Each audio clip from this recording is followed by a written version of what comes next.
Il y a quand même des cas, des témoignages indiscutables où on se dit que ça a marché. En tout cas, des cas de guérison, Sophie, qui posent question. On ne va pas apporter tout de suite une réponse. Je vous propose, avant de rentrer dans le vif du sujet, avant de commencer ce débat, une histoire étrange. Un jeune homme plongé dans le coma qui en sort en faisant appel à une magnétiseuse. Alors, hasard ou non, on en parle après, regardez. Une femme comme tout le monde, hein. Enfin, comme toutes les femmes, c'est tout. Comme toutes les femmes et mère de famille, mariée 2 enfants, Marie-Claire Estevin, depuis toute petite, a développé un magnétisme particulier, celui de soulager son prochain. Il faut dire qu'elle a du nez. Je sens où la personne elle a des douleurs et je sens mes mains devenir brûlantes et j'ai l'impression que ce n'est plus mes mains. Et tu me diras à un moment donné si ça chauffe, si c'est froid, ce que tu ressens, ok? Mais bon, tu ne vas pas le sentir de suite, hein.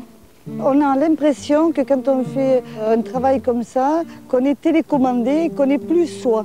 On n'est rien qu'un intermédiaire. Lorsque je soigne, je le fais tout à fait bénévolement, hein, et je le fais avec mon cœur, avec mes tripes. Ludovic a fait appel aux dons de Marie-Claire. Alors, première impression. J'ai ressenti une chaleur provenant de ses mains qui suivit le sens de ses mains, j'ai l'impression. Ouais. Ça se déplaçait en même temps que ses mains. Donc qui se dirigeait notamment sur les chevilles. Alors, effet placebo ou réalité, peut-on tout guérir? Il y a des choses qu'on ne peut pas guérir, hein, il ne faut pas rêver, on peut soulager.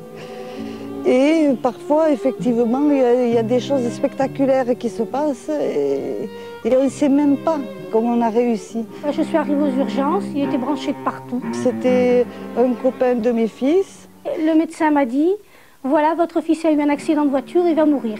Il me dit, maman, Nicolas est dans le coma, il faut que tu fasses quelque chose pour lui. Et je dis, mon petit, mais tu sais, c'est pas évident, c'est pas facile.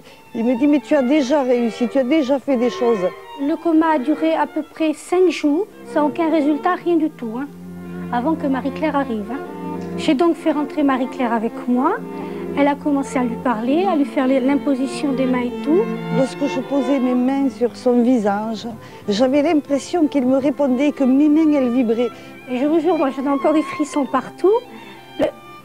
Il y a eu une réaction, je l'ai sentie parce que je lui tenais la main. J'ai senti comme s'il y avait un courant qui lui passait dans tout le corps. Et d'un seul coup, je lui ai dit, Nicolas, il y a ta maman près de toi. Montre-lui que tu nous entends, serre-lui la main. Et elle lui a demandé, si tu nous entends, serre la main à maman, et il m'a serré la main. Moi je dis toujours, je ne suis rien, je suis qu'un intermédiaire, et c'est pas moi que vous devez remercier, mais c'est là-haut.